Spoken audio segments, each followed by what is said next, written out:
congrès de notre fédération, votre fédération, va se dérouler du 14 au 18 avril 2014 à Besançon. Pour dynamiser sa préparation, nous avons décidé de créer les conditions que le plus grand nombre de syndiqués puissent prendre la parole. C'est-à-dire qu'il faut toujours qu'on attende des jours meilleurs. Et je pense que j'arriverai à la retraite, je ne les aurai pas les jours meilleurs. S'il n'y a pas de combat, s'il n'y a pas de bagarre, s'il n'y a pas de rapport de force, on pourra toujours attendre. Le 6 février, ça ne doit pas être la fin de cette campagne contre le coût du capital, c'est le début. Et puis il faut garder cet argument, c'est le meilleur qu'on ait eu depuis des décennies. La question qui est posée là, elle est posée partout, dans toutes les organisations syndicales en Europe. Il y a une désyndicalisation et toutes les attaques sociales sont identiques. Si demain, il y a encore un crash financier, vos cotisations retraite, elles seront où ?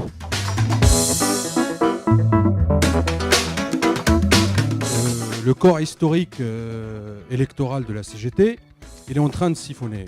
On sait qu'il va y avoir donc pas mal de départs en retraite et avec la GPEC, ces jeunes-là, ils devraient assez rapidement passer maîtrise et puis les jeunes JTS passer cadre.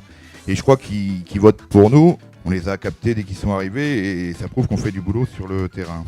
Les jeunes ont peur des directions. Si je me syndique, qu'est-ce qu'ils vont penser ? S'ils syndiquent, ils ont peur de ne pas avoir d'avancement, etc., etc. Donc là, je pense qu'il y a un travail à faire de ce côté-là.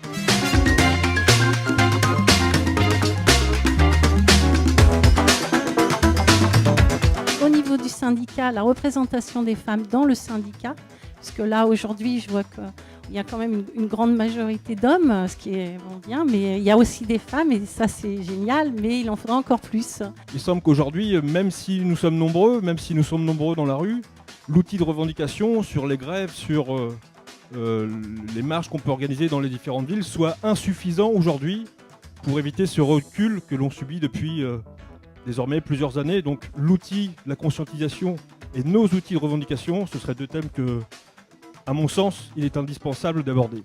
Donc la question qu'on doit se poser, c'est la forme de lutte qu'on doit mener maintenant. Sur les IRP, moi, chez nous, c'est une chance. Je vais jamais revenir là-dessus. Dans la mesure, au départ, on se demandait ce qu'on foutait là-dedans, mais au bout du compte, ça a permis d'aller chercher du monde autre que dans la session syndicale. Ça oblige à faire des comptes rendus, à distribuer, à aller sur le terrain. Ça, je comprends, on se partage complètement. Nous, on s'oblige à fixer des rendez-vous, des heures, pour aller au contact des salariés, et de tous les salariés, et y compris la direction. Deuxièmement, il y a une chose importante, c'est la formation. On organise les formations syndicales d'accueil, les stages FSA. 80% des personnes qui ont suivi le stage qui n'étaient pas syndiquées se sont syndiquées derrière.